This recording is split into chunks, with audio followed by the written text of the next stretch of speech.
2 Kings chapter 10. Ahab had 70 sons in Samaria, and Jehu wrote a letter and sent it to Samaria, to the rulers of Samaria, to the elders, and to those who reared the sons of Ahab, saying, "At the moment this letter is delivered to you, since your master's sons are with you, and because you have chariots and horses, a fortified city and weapons, choose the best qualified of your master's sons. Then set him on his father's throne, and prepare to fight for your master's house." But they were very afraid, and said, "Look, 2 kings could not stand up to him. How can we stand? Those over the house and over the city, plus the elders, and including even those who reared the sons, sent word to Jehu, saying, 'We are your servants, and we will do everything you tell us. But we will not make anyone king. Do what is good in your eyes.' Then Jehu wrote them a second letter, saying, 'If you are for me and obey my voice, take the heads of the sons of your lord, and by this time tomorrow bring them to me at Jezreel.' Now the sons of the king totaled 70 men. These well-educated headmasters from within the city reared them.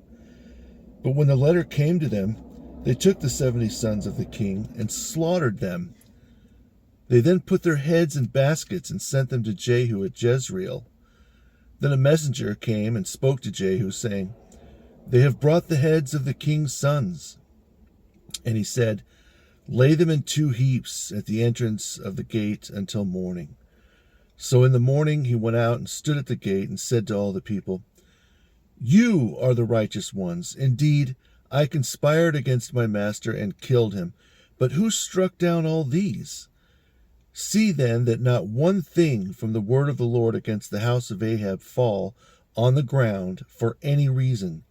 For the Lord has fulfilled all he spoke of by the authority of his servant Elijah.'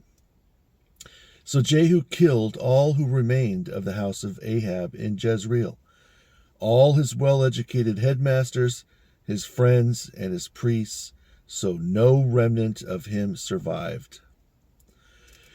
Then Jehu arose and departed to Samaria. When he was at Beth-Eked of the shepherds, Jehu found the brothers of Ahaziah, king of Judah, and said, 'Who are you?' So they answered, 'We are the brothers of Ahaziah. We came down to greet the sons of the king and the sons of the queen mother.' And he said, 'Take them alive.' So they took them alive and killed these 42 men at Beth-Eked. He left not one of them alive. After he departed from there, he found Jehonadab, the son of Rechab, coming to greet him, and he bestowed a blessing on him. Jehu said to him, 'Is your heart right with my heart, as my heart is right with your heart?' And Jehonadab said, 'It is.' Jehu said, 'If it is, give me your hand.' So he gave him his hand, and he brought him into the chariot. Then he said, 'Come with me, and see my zeal for the Lord of hosts.' So Jehonadab rode in his chariot. And when Jehu came to Samaria, he killed all who remained to Ahab in Samaria, till he had completely destroyed them, according to the word of the Lord spoke through Elijah. Then Jehu gathered all the people together and said to them, 'Ahab served Baal a little. Jehu will serve him much. Now all the prophets of Baal, all the servants of his, and the priests of his, must call upon me. Let not a man be missing, for I have a great sacrifice to offer Baal. Whoever is missing will not live.' But Jehu acted in deception, in order to destroy the servants of Baal. And Jehu said, 'Proclaim a solemn assembly for Baal.' So they proclaimed it. Then Jehu sent to all Israel, saying, 'And now all the servants of Baal, and all his priests, and all his prophets, let no one be left out, for I am making a great sacrifice, and if anyone is not in attendance, he shall not live.' Then all the servants of Baal, and all his priests, and all his prophets came. There was not a man who did not come, no one was left behind. And they entered the house of Baal, and the house of Baal was filled from one end to the other. So he said to the one in charge of the house and the wardrobe, "Bring out vestments for all the servants of Baal." And the one in charge of the vestments brought them. Then Jehu and Jehonadab, the son of Rechab, entered the house of Baal and said to the servants of Baal, "Search and see whether there are any servants of the Lord here, or only servants of Baal." So they went in to offer sacrifices and burnt offerings.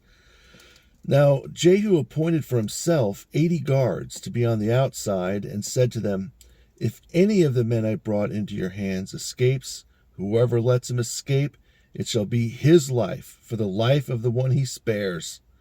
Now it happened that when Jehu finished offering the whole burnt offering, he said to the guards and to the officers, "Go in and kill every person. Let no one come out." And they killed them with the edge of the sword. Being completely overrun, the guards, even the officers, cast the bodies out. They then proceeded to the city of the house of Baal, and they brought out the foundational pillar of Baal and burned it. Then they pulled down the other pillars of Baal and demolished the house. It was made into a latrine, and remains so to this day. Thus Jehu destroyed Baal from Israel. However, Jehu did not turn away from the sins of Jeroboam the son of Nebat, who caused Israel to sin by way of the golden calves that were at Bethel and Dan. So the Lord said to Jehu, "Because of the many upright deeds which you did to carry out the good in my sight, and according to all things that were in my heart, which you did to the house of Ahab, your sons to the 4th generation shall sit for you on the throne of Israel." Even still, Jehu took no heed to walk in the law of the Lord God of Israel with his whole heart. He did not depart from the sins of Jeroboam, who caused Israel to sin. In those days, the Lord began to divide off parts of Israel. All along the border of Israel, Hazael defeated them. From the Jordan River eastward, all the land of Gilead of the Gadites, that of Gad, and that of Reuben and of Manasseh, from Aroer, which is on the bank of the brook of Arnon, and to Gilead and Bashan. Now the rest of the acts of Jehu, all he did, all the wars he engaged in, and the alliances he formed, are these not written in the book of the Chronicles of the kings of Israel?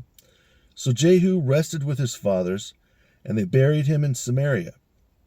Then Jehoahaz, his son, ruled in his place. And the period that Jehu reigned over Israel in Samaria was 28 years.